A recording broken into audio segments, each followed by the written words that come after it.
Hi செல்லங்களா, எல்லாரும் எப்படி இருக்கீங்க? நல்லா இருக்கீங்களா? சரி, இந்த நாளுக்கு என்ன கதைக்குள்ளார போயிடலாமா? ஒரு அடர்ந்த காட்டுல சிங்கம் ஒன்று வாழ்ந்து வந்தது. இந்த சிங்கத்துக்கு தான் ஒரு மிகப்பெரிய பலசாலி என்ற கர்வம் இருந்துச்சு. ஒரு நாள் அந்த சிங்கம் நல்லா தூங்கிட்டு இருந்துச்சு.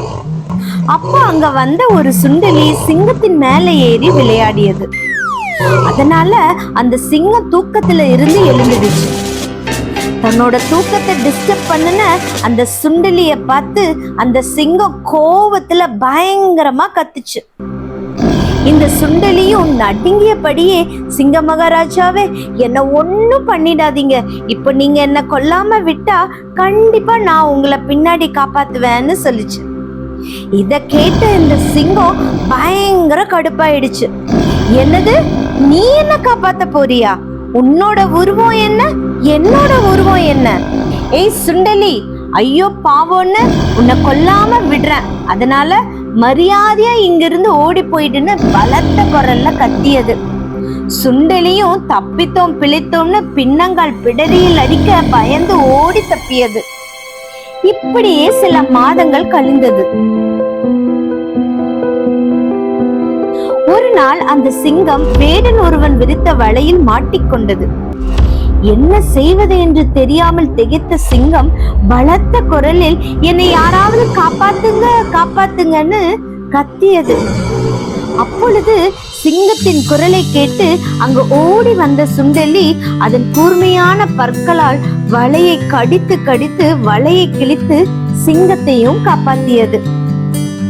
சிங்கமும் சுண்டலியை பார்த்து, சுண்டலி சுண்டலி, நீ சின்ன உருவமா இருந்தாலும் உனக்குள்ள ஒரு பெரிய வலிமை உன்னோட கூர்மையான பற்களில் இருக்கிறது எனக்கு இப்பதான் புரிகிறதுன்னு சொல்லுச்சு.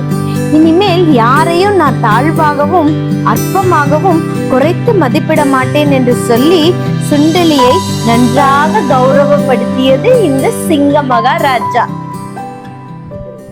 அன்பு செல்லங்களா, கதையை கேட்டீங்களா? இந்த சிங்கம் அந்த சுண்டலியோட உருவத்தை பார்த்து அது குறைச்சு மதிப்பிட்டுருச்சு. ஆனா அந்த சின்ன சுண்டலிக்கு கூட ஒரு மிகப்பெரிய பலம் அதோட கூர்மையான பற்கள்ல இருந்துச்சு. அதே போல இந்த உலகத்துல ஒவ்வொருத்தருக்கும் ஒவ்வொரு விதத்துல அவங்களுடைய பலம் திறமை இருக்கும். அதனால யாரையும் அவங்களுடைய உருவத்தை பார்த்தோ வசதியை பார்த்தோ மதிப்பிடக்கூடாது. யாருடைய ஹெல்ப் வேணும்னாலும் நமக்கு எப்பவும் தேவைப்படலாம். அதனால நம்ம எல்லாரையும் மரியாதையா நடத்த கத்துக்கணும். ஓகேவா செல்லங்களா? நம்ம எல்லாரையும் மரியாதையா நடத்த கத்துக்கணும் செல்லங்களா. நம்ம பைபிள்ல கூடயும் ஒரு சூப்பரான ஒரு வசனம் இருக்கு. என்ன வசனம்னு பார்க்கலாமா? இந்த சிறியரில் ஒருவனையும் அற்பமா எண்ணாதபடிக்கு எச்சரிக்கையா இருங்கள். பாத்தியா எவ்வளவு சூப்பரான வசனம் நம்ம ஏசப்பா நமக்கு தந்திருக்காங்கன்னு. இந்த வசனங்கள் எல்லாம் நம்ம ஏசப்பானால மட்டும்தான் செல்லங்களா நமக்காக தர முடியும். ஏன்னா அவரு உயிருள்ள தேவன். ஓகேவா செல்லங்களா?